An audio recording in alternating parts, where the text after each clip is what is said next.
കോട്ടയത്തിലെ ഒരു പഴയ വീട്ടിൽ മതിലിൽ തൂങ്ങിയിരുന്ന ഒരു പഴയ ഘടികാരം വർഷങ്ങളായി നിശ്ചലമായിരുന്നു. സമയം 6:20 നിൽക്കുകയായിരുന്നു. ആ വീട്ടിൽ താമസിച്ചിരുന്നത് മീരയായിരുന്നു, ഒരു സംഗീത അധ്യാപിക. അവൾക്ക് ആ ഘടികാരത്തെക്കുറിച്ച് ഒരുതരം ആകർഷണമുണ്ടായിരുന്നു. കാരണം അത് നിശ്ചലമായ സമയം പോലെ അവളുടെ ജീവിതവും ഒരു നിമിഷത്തിൽ നിൽക്കുകയായിരുന്നു. വർഷങ്ങൾക്കു മുൻപ് അവൾ ഒരാളെ സ്നേഹിച്ചിരുന്നു, രഞ്ജിത്ത്. പക്ഷേ ഒരപകടം അവനെ അവളുടെ ജീവിതത്തിൽ നിന്നകറ്റി. ആ ദിവസത്തിനുശേഷം മീര തന്റെ സംഗീതത്തിൽ മാത്രം ജീവിച്ചു. ഒരു ദിവസം ആ വീട്ടിൽ പുതിയൊരു വാടകക്കാരനെത്തി, സൂരജ്. അവനൊരു മെക്കാനിക്കൽ എഞ്ചിനീയറായിരുന്നു. പഴയ വസ്തുക്കൾ ശരിയാക്കുന്നതിൽ അവന് പ്രത്യേക താൽപര്യമുണ്ടായിരുന്നു. ആദ്യമായി മീരയെ കണ്ടപ്പോൾ അവൻ ചോദിച്ചു, "ഈ ഘടികാരം എന്തുകൊണ്ട് നിൽക്കുന്നു?" മീര ചെറുതായി ചിരിച്ചു. "ചില സമയങ്ങൾ തിരിച്ചുവരില്ല." ആ മറുപടി സൂരജിനെ ആലോചിപ്പിച്ചു. അടുത്ത ദിവസങ്ങളിൽ അവൻ ആ ഘടികാരം ശരിയാക്കാൻ ശ്രമിച്ചു. എന്നാൽ ഓരോ തവണയും മീര അവനെ നിർത്തും. "അതിനെ അങ്ങനെ തന്നെ വിടൂ." പക്ഷെ സൂരജ് വിട്ടില്ല. "സമയം നിൽക്കേണ്ടതില്ല, അത് മുന്നോട്ടു പോകണം," അവൻ പറഞ്ഞു. അവന്റെ വാക്കുകൾ മീരയുടെ ഹൃദയത്തിൽ ഒരു മാറ്റമുണ്ടാക്കി. പതിയെ അവർ തമ്മിൽ സംസാരിക്കാൻ തുടങ്ങി. സൂരജ് അവളുടെ സംഗീതം കേൾക്കും, മീര അവന്റെ സ്വപ്നങ്ങൾ കേൾക്കും. അവളുടെ ജീവിതത്തിൽ വീണ്ടും ഒരു ചിരി തെളിഞ്ഞു. ഒരു ദിവസം മഴ പെയ്യുന്ന ഒരു സന്ധ്യയിൽ സൂരജ് വീണ്ടും ആ ഘടികാരത്തിനരികിൽ നിന്നു. "ഇന്ന് ഞാനിത് ശരിയാക്കും," അവൻ പറഞ്ഞു. മീര അവനെ നോക്കി. "അത് ശരിയാക്കിയാൽ എന്റെ ഓർമ്മകൾ മാറിപ്പോകും." സൂരജ് മൃദുവായി പറഞ്ഞു. "ഓർമ്മകൾ മാറില്ല, പക്ഷേ അവയ്ക്കൊരു പുതിയ അർത്ഥം കിട്ടും." അവൻ ഘടികാരം തുറന്നു ചെറിയ മാറ്റങ്ങൾ ചെയ്തു. ടിക് ടിക്. വർഷങ്ങൾക്ക് ശേഷം ആ ഘടികാരം വീണ്ടും പ്രവർത്തിക്കാൻ തുടങ്ങി. മീരയുടെ കണ്ണുകളിൽ കണ്ണുനീർ നിറഞ്ഞു. "സമയം വീണ്ടും തുടങ്ങിയതുപോലെ തോന്നുന്നു." സൂരജ് അവളുടെ കൈ പിടിച്ചു. "അതെ, പക്ഷെ ഇത്തവണ ഞാൻ നിനക്കൊപ്പം."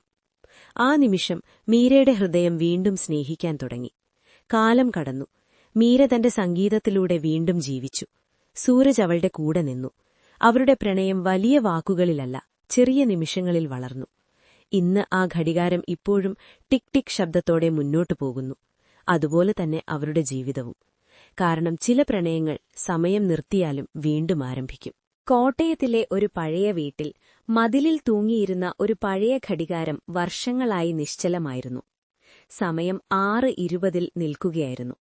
ആ വീട്ടിൽ താമസിച്ചിരുന്നത് മീരയായിരുന്നു, ഒരു സംഗീത അധ്യാപിക. അവൾക്ക് ആ ഘടികാരത്തെക്കുറിച്ച് ഒരുതരം ആകർഷണമുണ്ടായിരുന്നു. കാരണം അത് നിശ്ചലമായ സമയം പോലെ അവളുടെ ജീവിതവും ഒരു നിമിഷത്തിൽ നിൽക്കുകയായിരുന്നു. വർഷങ്ങൾക്കു മുൻപ് അവൾ ഒരാളെ സ്നേഹിച്ചിരുന്നു, രഞ്ജിത്ത്. പക്ഷേ ഒരപകടം അവനെ അവളുടെ ജീവിതത്തിൽ നിന്നകറ്റി. ആ ദിവസത്തിനുശേഷം മീര തന്റെ സംഗീതത്തിൽ മാത്രം ജീവിച്ചു. ഒരു ദിവസം ആ വീട്ടിൽ പുതിയൊരു വാടകക്കാരനെത്തി, സൂരജ്. അവനൊരു മെക്കാനിക്കൽ എഞ്ചിനീയറായിരുന്നു. പഴയ വസ്തുക്കൾ ശരിയാക്കുന്നതിൽ അവന് പ്രത്യേക താൽപര്യമുണ്ടായിരുന്നു. ആദ്യമായി മീരയെ കണ്ടപ്പോൾ അവൻ ചോദിച്ചു, "ഈ ഘടികാരം എന്തുകൊണ്ട് നിൽക്കുന്നു?" മീര ചെറുതായി ചിരിച്ചു. "ചില സമയങ്ങൾ തിരിച്ചുവരില്ല." ആ മറുപടി സൂരജിനെ ആലോചിപ്പിച്ചു. അടുത്ത ദിവസങ്ങളിൽ അവൻ ആ ഘടികാരം ശരിയാക്കാൻ ശ്രമിച്ചു. എന്നാൽ ഓരോ തവണയും മീര അവനെ നിർത്തും. "അതിനെ അങ്ങനെ തന്നെ വിടൂ." പക്ഷെ സൂരജ് വിട്ടില്ല. "സമയം നിൽക്കേണ്ടതില്ല, അത് മുന്നോട്ടു പോകണം," അവൻ പറഞ്ഞു. അവന്റെ വാക്കുകൾ മീരയുടെ ഹൃദയത്തിൽ ഒരു മാറ്റമുണ്ടാക്കി. പതിയെ അവർ തമ്മിൽ സംസാരിക്കാൻ തുടങ്ങി. സൂരജ് അവളുടെ സംഗീതം കേൾക്കും, മീര അവന്റെ സ്വപ്നങ്ങൾ കേൾക്കും. അവളുടെ ജീവിതത്തിൽ വീണ്ടും ഒരു ചിരി തെളിഞ്ഞു. ഒരു ദിവസം മഴ പെയ്യുന്ന ഒരു സന്ധ്യയിൽ സൂരജ് വീണ്ടും ആ ഘടികാരത്തിനരികിൽ നിന്നു. "ഇന്ന് ഞാനിത് ശരിയാക്കും," അവൻ പറഞ്ഞു. മീര അവനെ നോക്കി. "അത് ശരിയാക്കിയാൽ എന്റെ ഓർമ്മകൾ മാറിപ്പോകും." സൂരജ് മൃദുവായി പറഞ്ഞു. "ഓർമ്മകൾ മാറില്ല, പക്ഷേ അവയ്ക്കൊരു പുതിയ അർത്ഥം കിട്ടും." അവൻ ഘടികാരം തുറന്നു ചെറിയ മാറ്റങ്ങൾ ചെയ്തു. ടിക് ടിക്. വർഷങ്ങൾക്ക് ശേഷം ആ ഘടികാരം വീണ്ടും പ്രവർത്തിക്കാൻ തുടങ്ങി. മീരയുടെ കണ്ണുകളിൽ കണ്ണുനീർ നിറഞ്ഞു. "സമയം വീണ്ടും തുടങ്ങിയതുപോലെ തോന്നുന്നു." സൂരജ് അവളുടെ കൈ പിടിച്ചു. "അതെ, പക്ഷെ ഇത്തവണ ഞാൻ നിനക്കൊപ്പം." ആ നിമിഷം മീരയുടെ ഹൃദയം വീണ്ടും സ്നേഹിക്കാൻ തുടങ്ങി. കാലം കടന്നു. മീര തന്റെ സംഗീതത്തിലൂടെ വീണ്ടും ജീവിച്ചു. സൂരജ് അവളുടെ കൂടെ നിന്നു. അവരുടെ പ്രണയം വലിയ വാക്കുകളിലല്ല, ചെറിയ നിമിഷങ്ങളിൽ വളർന്നു. ഇന്ന് ആ ഘടികാരം ഇപ്പോഴും ടിക് ടിക് ശബ്ദത്തോടെ മുന്നോട്ടു പോകുന്നു. അതുപോലെ തന്നെ അവരുടെ ജീവിതവും.